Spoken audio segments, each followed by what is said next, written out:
ہماری تیاری کیا ہے اگر اچانک جانے پڑے اس کی بارگاہ میں؟ کیا تیاری؟ روز دیکھ رہے ہیں نا، کچھ لوگ روڈ پہ چڑھے تھے پہنچ نہیں سکے، ہاسپٹل گئے تھے پہنچ نہیں سکے، کچھ لوگ کسی فیلڈ میں کام کر رہے تھے ڈگری نہیں مل سکی، جا ہی نہیں سکے، وقت آ گیا۔ تو اگر وہ ٹائم آ جاتا ہے اس کی بارگاہ میں حاضر ہونا پڑ جاتا ہے، تیاری کیا ہے؟ نبی پاک علیہ الصلوۃ والسلام گھر کے اندر اپنے گھر والوں کی تربیت کے لیے اور تعلیم امت کے لیے ایک دعا مانگتے تھے۔ حضرت عائشہ صدیقہ کہتی ہیں حضور دعا مانگتے تھے، مشکات میں موجود ہے۔ کیا دعا تھی؟ اللہم حاسبنی حسابا یسیرا، اے اللہ ذرا حساب آسان کر کے لینا۔ یہ حضور تعلیم امت کے لیے دعا مانگتے، اللہ حساب ذرا آسان کر کے لیجیے اور مالک کرم فرمانا۔ حضرت عائشہ صدیقہ رضی اللہ تعالیٰ عنہ ارشاد فرماتی ہے، میں نے عرض کیا یا رسول اللہ صلی اللہ تعالیٰ علیہ وسلم یہ آسان حساب کا کیا مطلب ہے؟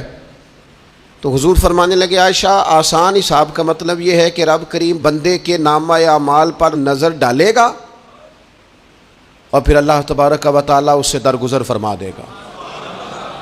یہ آسان حساب ہے، پتہ مالک کو ہے اس نے کیا کیا ہے، پر کریم ہے نا۔ عدل کریں تے تھر تھر کمبن، اچیاں شانہ والے تے جے فضل کریں تے پھر بخشے جامن میرے جے منہ کالے، نظر کرے گا پھر معاف فرما دے گا۔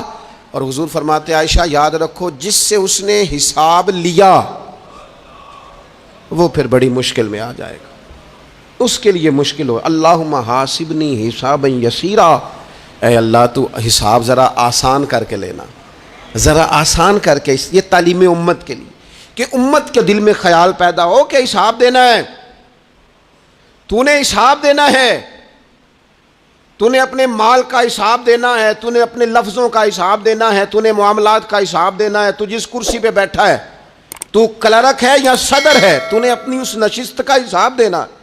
تو استاد ہے یا پیر طریقت ہے، تو مؤذن ہے یا خطیب ہے، تو جو بھی ہے تو نے حساب دینا ہے۔ تجھے تیرے منصب کے بارے میں پوچھا جائے گا، تجھے تیرے عہدے کے بارے میں پوچھا جائے گا، تجھے اپنی ذمہ داریوں کے بارے میں حساب دینا۔